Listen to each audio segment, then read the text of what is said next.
అదే RTV app వార్తల్ని క్షణాల్లో చదివే అవకాశం ఉంటుంది. ఒక న్యూస్ పేపర్, ఒక టెలివిజన్ ఛానల్ మీ చేతుల్లో ఎప్పుడూ ఉంటాయి. ఆగస్ట్ సంక్షోభం అని చెప్పి మధ్య మీ నేతలు కొత్త పదం ఎత్తుకున్నారు. మీరు కూడా నిన్న మాట్లాడారు.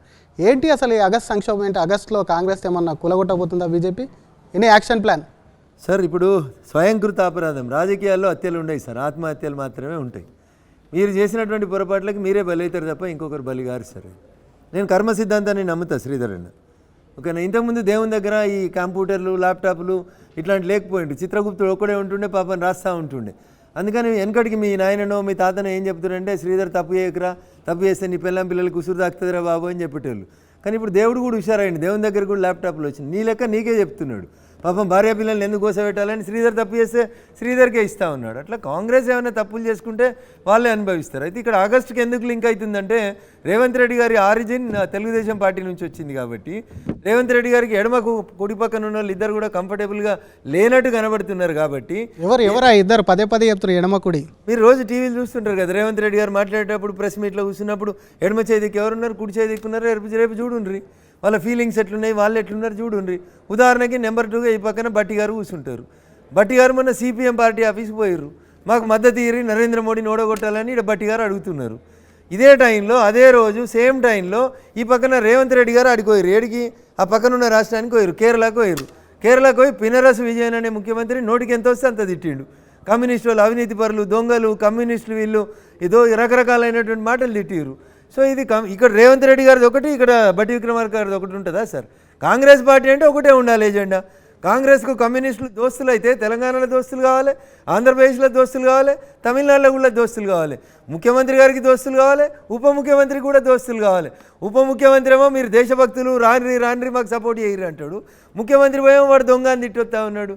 నేను ఎందుకు చెప్తా అన్న, వాళ్ళ మధ్యన గ్యాప్ ఉందా లేదా అనేది వాళ్ళు మాట్లాడుతున్న పనులతో కనబడుతుంది కదా. ఈ గ్యాప్ని మీరు అడ్వాంటేజ్ తీసుకుంటున్నారు? మాకేం అవసరం అన్న, మాకేం అవసరం అన్న. నువ్వు ఒక మాట చెప్పినావు, నువ్వు ఏమని చెప్పినావు? ఎవడన్నా ఎమ్మెల్యే పార్టీ మారితే రాళ్లతో కొట్టు చంపమని చెప్పినావు. అదే నువ్వు ఏమన్నావు 3 నెలలు దాటినాక ఇయ్యాలా, నేను ఇప్పుడు ముఖ్యమంత్రిని కాదు, ఎలక్షన్ కోడ్ వచ్చింది, నేను పీసీసీ ప్రెసిడెంట్ పనిచేస్తా, నేను రేపటి నుంచి గేట్లు తీస్తా అన్నావు. 2 జరుగుతాయి సచిన్ గారు, మీరు అర్థం చేసుకోవాల్సింది. గేటుకి ఇటు కొందరు ఉన్నారు, గేటుకి అటు కొందరు ఉన్నారు. మీరు మధ్యలో గేటు ఉంది, పోయి గేటు తీసిర్రు.